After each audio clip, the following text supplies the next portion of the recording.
أعوذ بالله من الشيطان الرجيم. بسم الله الرحمن الرحيم. الحمد لله رب العالمين الرحمن الرحيم مالك يوم الدين إياك نعبد وإياك نستعين اهدنا الصراط المستقيم صراط الذين أنعمت عليهم غير المغضوب عليهم ولا الضالين.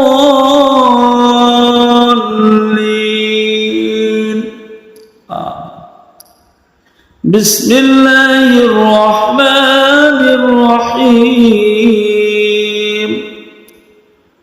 ألف لام ميم.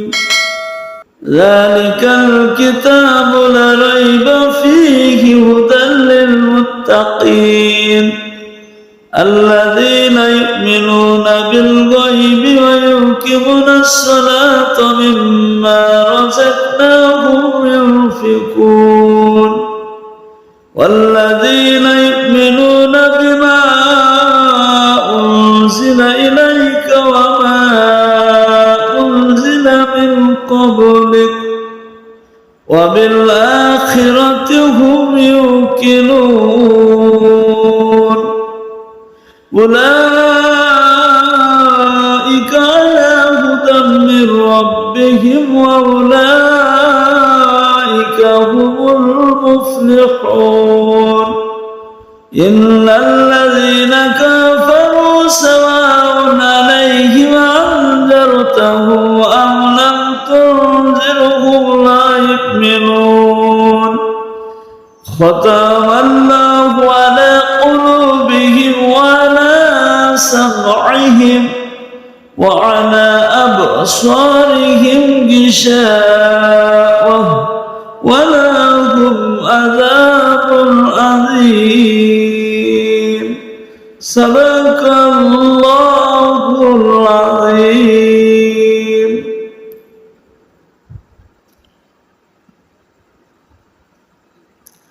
الحمد لله نحمده ونستعينه ونستغفره ونؤمن به ونتوكل عليه ونعوذ بالله من شرور أنفسنا ومن سيئات أعمالنا.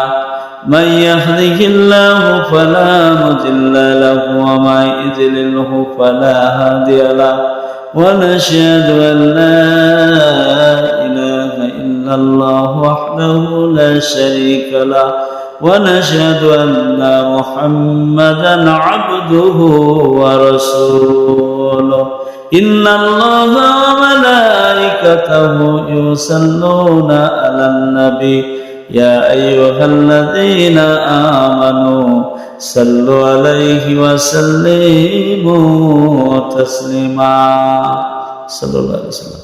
فقد قال الله تعالى في القرآن المجيد والفرقان الحميد. أعوذ بالله من الشيطان الرجيم. بسم الله الرحمن الرحيم.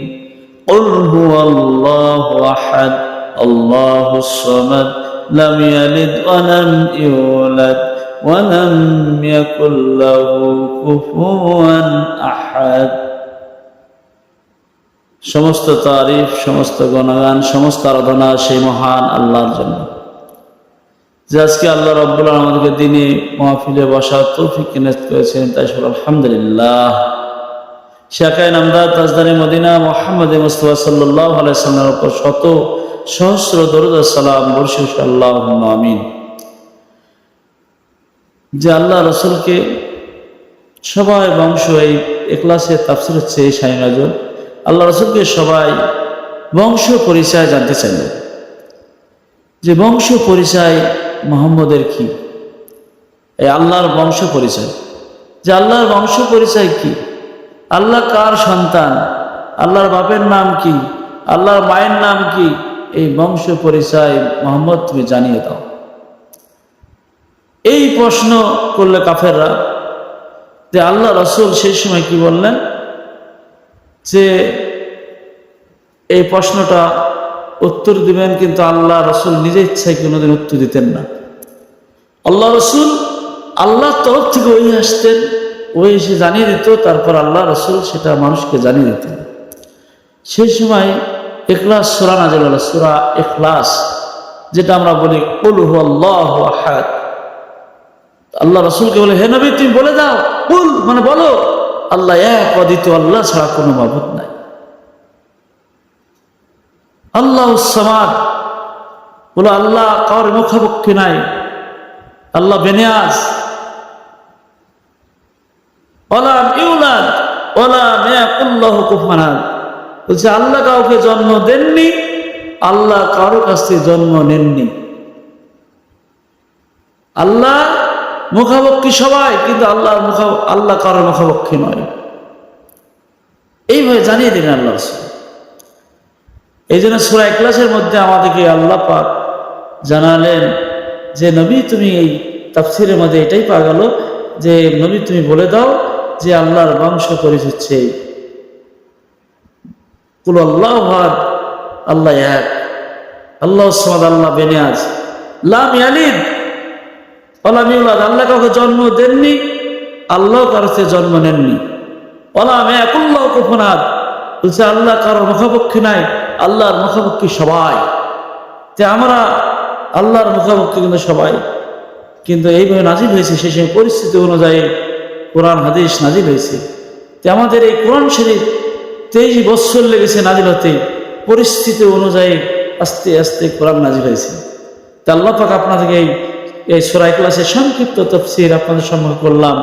আগামী আল্লাহ যদি করার ইচ্ছা থাকে, আল্লাহ যদি আমাকে এরকম কিছু বলার শক্তি দেয়, আল্লাহ যদি আমাকে হায়াত দারাজ করে, তাহলে আপনাদের সম্মুখে এই ইখলাসের তাফসীর লম্বা করে ইনশাআল্লাহ একদিন শুনে দেবেন ইনশাআল্লাহ। আল্লাহ পাক আমাদেরকে আমাকে সকলকে যেন এই ইখলাসের তাফসীর আমরা যেটা শুনলাম, শোনার থেকে বেশি বেশি আমল করার তৌফিক দেন ইনশাআল্লাহ। আমিন।